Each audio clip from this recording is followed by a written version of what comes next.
Okay, so we're back with part two. As I said before, how to develop eyes to see and ears to hear. Sorry, I'm a little in pain because I'm a little out of it. I'm breaking my pineal gland open, and it's working, and it's very jarring to go through. But all right, so unwin it. You get used to it, and you keep moving. So you put the turpentine in the eyes. So you're going to develop an entire chassis that is vulnerable of being calcified down. And when this happens, all it takes is one of them to go.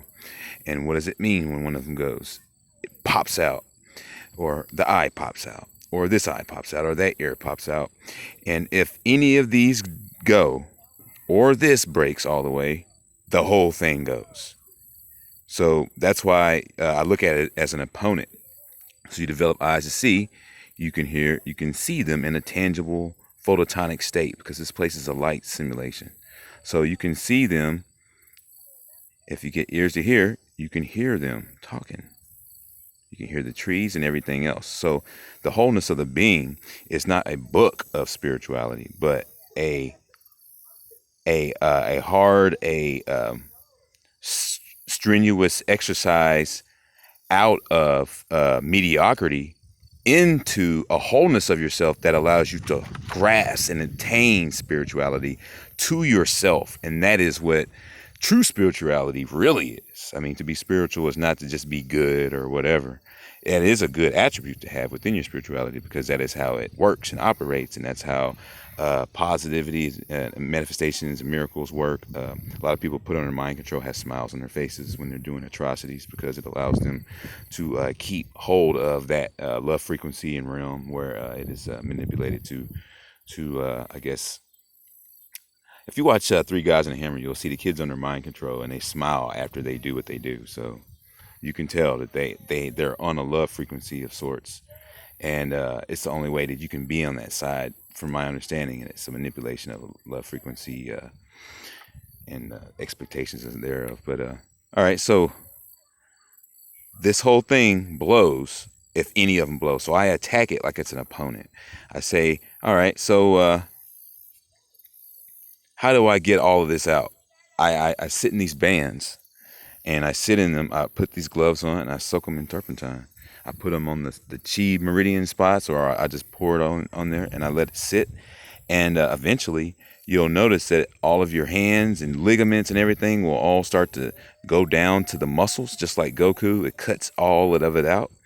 And that just basically means that Goku doesn't have any glue in his body. So whenever you see those cartoons, they make it so specific, so detail specific, that there is no way to get it wrong to your subconscious mind. And your subconscious mind should probably be aware of all this stuff already. I feel like if I don't have that luxury, then I am developing it, and I'm understanding a lot of how it works. So yeah, you get eyes to see, you can touch these monsters. If you get eyes to see, they're gonna run, just like all of them do. Because if you can see them, then you can touch them. If you can't see them, you can walk through them. Because this place is a phototonic light simulation, so you need phototonic inductions from the sun for superhuman abilities in a light simulation. You can create any kind of manifestation, because it's all not real anyways. But since we're living it, it is real to us. So that's the thing that makes it real. That's it gives the ability to bend and twist the construct around of the illusion of reality around, like bending the spoon and saying that the spoon is light. So that's what makes someone mighty. Really, they're not really like like the Masons or whatever. They just have a phototonic perception.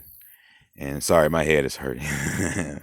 I'm trying to get the best of it. I'm gonna go take some shots of whiskey and try to take the pain away a little bit. But hey, onward we go. Soon I will be able to see them, to touch them, and hear them talking with my babble ear. So you can hear anything, any kind of anything. And you'll be like, wow, did somebody say, what'd you say?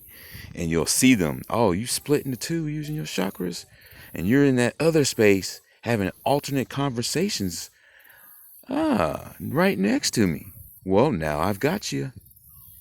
See what I mean? So that's what's been taking place around me lately. And I seen somebody split into two that in there. And they split into two and they turned to the other little one and spoke to them in another conversation, in another space that I was able to peer into and catch in my, to my surprise.